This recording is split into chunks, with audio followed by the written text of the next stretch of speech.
Bismillahirrahmanirrahim. Yang saya hormati Bu Dekan, Bu Mirna, Pak Mirsa dan Pak Dani. Saya mohon maaf, lupa tadi, baru ketemu di sini. Dan tentunya yang saya banggakan teman-teman dari peserta Digital Talent Scholarship. Assalamualaikum warahmatullahi wabarakatuh. Salam sejahtera bagi kita semua. Akhirnya kita menyelesaikan tugas kita yang terberat. Ini berat bagi kami, karena ini adalah suatu trial ya. Bukan satu trial sih, tapi satu program yang memang diharapkan ini menjadi satu modeling dari program-program kita. Nah, ini karena Anda ini pionir, barangkali maaf ya, ada beberapa hal yang sedikit kita jadikan suatu kelinci percobaan.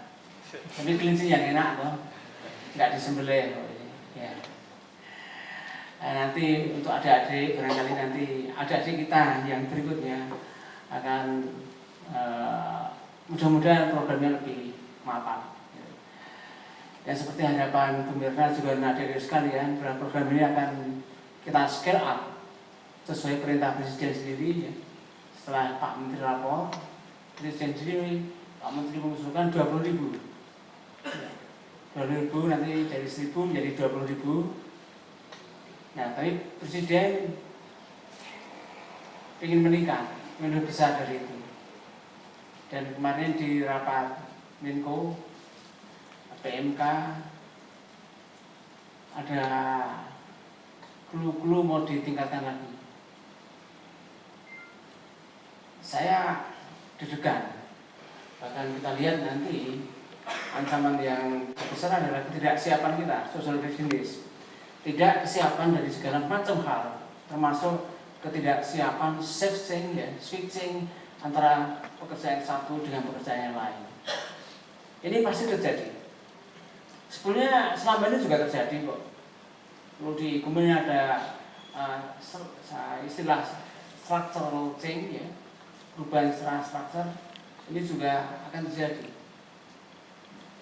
Pertanian menurun menjadi sektor manufacturing, TNN dan manufacturing berkurang menjadi sektor jasa yang lebih besar. Itu adalah satu wajar saja. Hanya ini kayaknya di accelerated ya. Prosesnya dipercepat karena driver dari satu teknologi informasi yang luar biasa. Sekarang pun sudah mulai dirasakan dalam kehidupan sehari-hari. Tidak ada satu sektor pun yang lepas dari TIK. Ini yang barangkali harus kita siapkan ya. Society kita untuk mulai beralih ke arah TIK. Pertanian TIK dan segala macam. Konten TIK kita akan semakin membesar. Sehingga kita berani klaim bahwa ke depan ekonomi kita adalah ekonomi digital. Tidak akan lepas kita. Tidak terlalu scary kok. Ya, saya kira nggak terlalu scary kok. Jadi sekarang semua kementerian itu sebenarnya sibuk ya. Kalau Kementerian Tenaga Kerja yang bilang sektor tenaga kerja menghadapi industri 4.0. Pendidikan juga, pendidikan 4.0. Ya. Semua sosial ya, Kementerian Sosial, sektor sosial menghadapi 4.0. Semua di 4.0 kan. Ya. Jadi ya nggak apa-apa juga.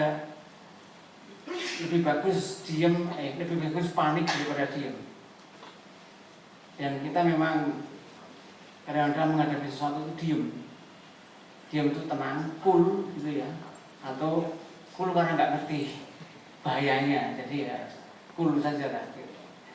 Tapi kepanikan itu sendiri kita tanggapi secara positif karena bentuk suatu preparedness ya untuk mengantisipasi masa depan.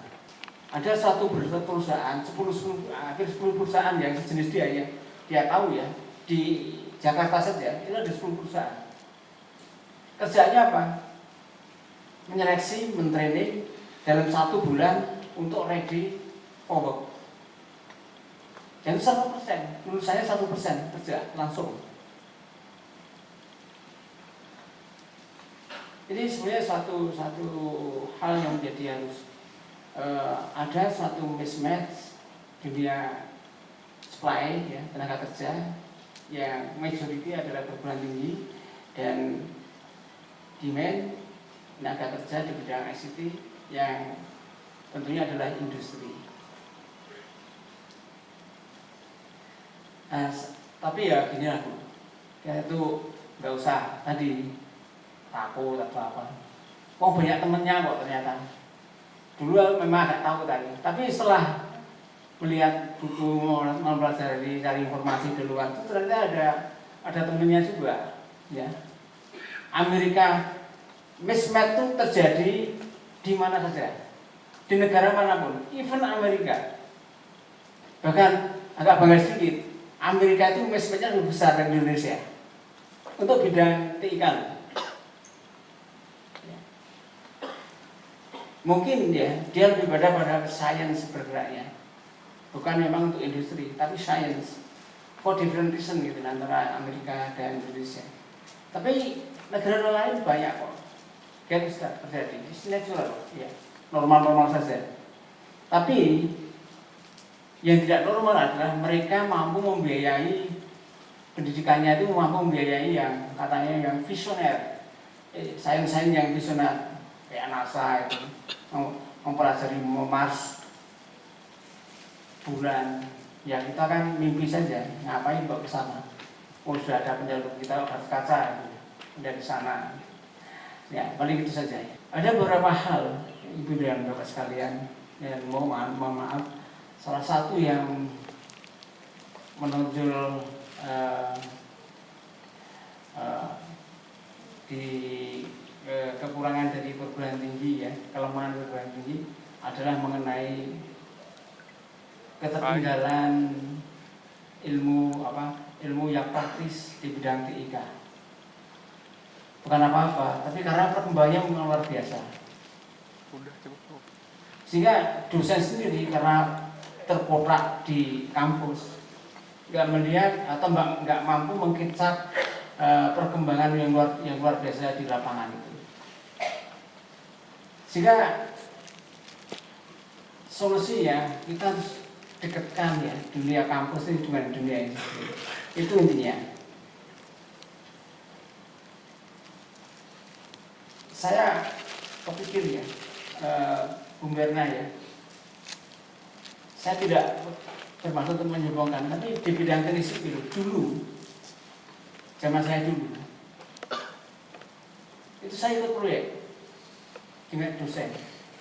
Artinya begitu saya lulus, ya sudah nggak asing lagi pengenal pekerjaannya. Karena update terus ya, apa yang diajarkan itu update terus sesuai dengan pengetahuan dosen di lapangan dan perkembangan di lapangan. Nah sekarang sayangnya ya dosen itu nggak boleh proyek. Riset boleh, tapi proyek nggak boleh. Riset sama proyek itu lain loh. Itu skill terbangun benar, ya. Skill terbangun. Kalau riset lebih banyak knowledge-nya, knowledge yang digali. Tapi bekerja, skill betul. Ini yang salah satu ya, menurut saya kok ini barangkali ya, karena dosen-dosen ini bukan pendapat saya loh ya, tapi yang proyek ini pendapat saya. Tapi yang ada Lex atau gap antara dunia pendidikan dan industri saya kira sudah lama ya. Awas Timo dari dulu sudah menyampaikan link in match ya. Kalau yang ini proyek ini tambahan saya mikir jangan-jangan karena ini ya.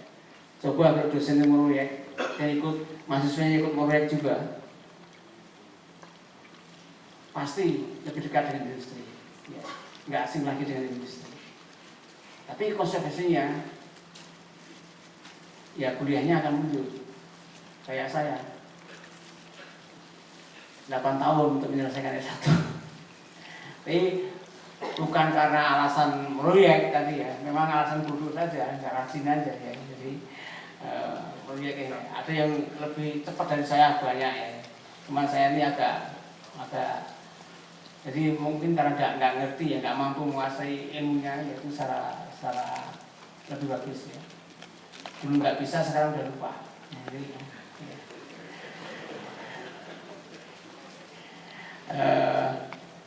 saya kira ini ibu-ibu dan bapak sekalian ya.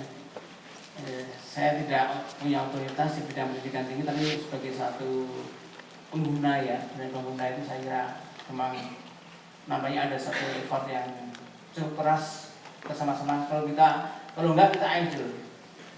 Ya. Kita mau belajar sesuatu yang tidak relevan dengan kebutuhan di industri atau tidak relevan dengan ke depan lagi. Ya. Atau katakanlah kalau sekarang kita sibuk belajar analog, dunia sudah digital, kita analog. Ya, saya kira mungkin harus berani ya, harus berani untuk melakukan satu penilaian secara tajam, termasuk juga bagaimana memperlebar cakupan dari program-program di bidang IT ini. Karena IT ini bergerak random luar biasa ya. Di sini masuk dan ternyata ilmunya baru, di sini masuk ilmunya baru, sehingga diverse sekali. Sehingga harus diikuti dengan dunia pendidikan secara selaras juga ya. Nah itu saya kira birokrasi di dunia pendidikan juga harus dikendorkan ya. Untuk lebih mudah mereka para fakulti untuk memilih atau mengembangkan program-program yang ke depan semakin relevan, atau barangkali yang ke depan semakin tidak relevan, kita tutup gitu. Sehingga tidak ada suatu idle resources. Kalau materi sih idle resource bisa dihitung ya, tapi kalau idle resource bakat, talent untuk mempelajari sesuatu yang tidak ada gunanya bagi adik-adik semua, bagi mahasiswa itu kan suatu kerugian besar. Ya. Saya itu sebenarnya produk dari, saya kira Pak Ibu sudah tidak selarasan mismatch tadi. Saya basicnya dari sipil kan. Tiba-tiba sekolah ya, saya nggak ngerti Bapenas sekarang. Saya pilih keluar negeri aja, ya Bapenas cepet. Jadi saya keluar negeri bener, agak cepet keluar negeri. Tapi di sekolah apa? Teknik sipil Pak, bidang saya kan itu. Enggak, di Bapenas semua itu harus ekonomi, masternya. Waduh ya, terpaksa ambil ekonomi. Setelah masuk ekonomi ya, PSD ya ambil. Ya akan dekati lagi ke teknik ya, manajemen teknologi. Dan setelah itu pun bekerja ya, Pak Sofyan Jalil ngajak saya ke Postal ya, di Kominfo. Jadi nggak nyambung sekali. Dan ini random, ini contoh buruk dari kasus saya sendiri. Kalau buruk-buruk itu sendiri aja yang untuk contoh, jangan yang orang lain ya. Ini case buruk ya, tidak untuk contoh ya. Saya kira itu dan artinya memang kita perlu satu perubahan. Nah sekarang digital finance currency dimaksudkan adalah untuk menutup gap itu. Yang penting lagi bukan belajar materinya ini saja, tapi yang penting adalah kita membangun kapasitas belajar adik-adik. Ingat nih, kapasitas belajar. Karena di dunia ICT ini tidak akan lepas dimanapun, karena kecepatan pace dari perkembangan teknologi, Anda tidak akan pernah berhenti belajar kecuali Anda kayak Superman. Superman is dead. Superman, sorry ya. Superman. Mati Anda kalau berhenti belajar. Ya, jadi yang penting bagi kita adalah kemampuan kita belajar, capacity to learn. Itu bukan ya oke ya materi ini ya, tapi satu saat loh materi kita belajar di cyber security ini sudah obsolete, nggak berlaku lagi, timbul ilmu yang baru lagi. Jadi apa? Era industri 4.0 ciri khasnya adalah ascendancy karena perubahan teknologi yang sangat cepat. Jadi ini katakanlah ya, ilmu itu 2 tahun. Dan Anda harus belajar sendiri lagi. Syukur-syukur ini masih ada lagi dengan program yang baru, yang updated nanti. Bisa Pak. Top 25 siapa aja? Tapi kapasitas belajar Anda belum tahu ya, digital talent scholarship harus terbangun. Ya, itulah makanya nanti justru orang yang kapasitas belajarnya tinggi, yaitu saya kira yang akan memenangkan pasar tenaga kerja ya. Bukan pasar tenaga kerja lagi, tapi suatu saat mungkin inovasi justru keluar orang yang mempunyai kapasitas belajar yang tinggi. Lagi yang ingin saya sampaikan dari sekalian, ke depan ini kembali riset ya yang mengatakan yang tukang meramal itu ya, McKinsey itu sekarang kok berubah jadi konsultan peramal ya. Kayak peramal dia itu. Skill yang dibutuhkan yang ke depan itu ada 3 yang menonjol. 3 yang menonjol. Satu adalah master di bidang complexity problem solving. Ya. Complexity problem Kamera lu solving. bagus nggak HP? Kurang. Kalau permasalahan itu adalah permasalahan itu sifatnya kompleks. Artinya apa dari sekalian? Artinya apa? Tidak mungkin didekati oleh satu single disiplin loh. Jadi jangan arogan ya. Orang teknik bisa menyelesaikan sendiri satu permasalahan ke depan. Barangkali kita butuh antropologi bahkan. Ya pasti butuh orang komunikasi. Ya. Butuh dari disiplin lain. Nah inilah. Kalau itu yang akan terjadi, artinya apa? Bahwa kita harus terbiasa untuk bekerja sama dengan tim-tim berbeda disiplin, mulai mahasiswa. Dan Bu Mirna, yang saya kira mungkin permasalahan-permasalahan tugas-tugas pun sebisa mungkin dilatih untuk bekerja sama antar disiplin juga. Itu memupuk ya, nanti bagaimana chemistry mulai dibangun sejak mahasiswa. Chemistry bekerja sama dengan disiplin lain. Ini ya. Yang kedua adalah selain tadi master di bidang complexity problem solving, yang kedua adalah critical thinking. Orang yang punya bakat critical thinking itu luar biasa. Karena critical thinking ini bibit daripada creativity. Orang nggak akan kreatif kalau ininya nggak kritis. Dan kritis biasanya sering mengeksplor, sering bertanya, curiosity, ya. Ngapain sih ini kok begini? Ngapain sih kok begini? Pola pendidikan kita, sayangnya pendidikan saya ya, mungkin berbeda dengan apa yang dialami oleh adik-adik, atau beda dengan yang dialami oleh Bu Mirna ya. Saya dilahirkan di Yogyakarta yang dimana masyarakatnya agak konservatif. Jadi saya ingat ya, dimarahin di kelas, dihukum di kelas karena dianggap yang anak baik itu, anak bagus itu ya anak yang nurut, sedekuh, diem, dengerin. Yang suka tanya, rebel gitu, kritis itu malah dukung. Saya pernah ya. Tapi ini case yang tidak ada ngomong SD kok. Jadi pikirannya lugu-lugu saja waktu itu. Guru agama, daging babi itu haram. Saya cuma nanya, spontan itu, loh kalau kulit babi haram nggak Pak? Yang haram kan daging babi. Oh sama dengan haram, tapi akibat tanya kulit babi itu, saya dukung berdiri sepanjang kelas ya. Ini kan kalau salah untung saya nggak trauma. Nah itulah makanya pola-pola pendidikan yang seperti itu saya kira sudah usah mendidik pola pikir menjadi sangat terkukung. Bukanlah seperti berpikir itu bisa liberal kok. Ya. Berpikirlah liberal, bebas berpikir. Tapi bertindak atas dasar norma-norma yang ada di masyarakat, norma agama, norma kebangsaan, norma masyarakat yang ada di sekitarnya. Tapi berpikir itu bebas. Ya.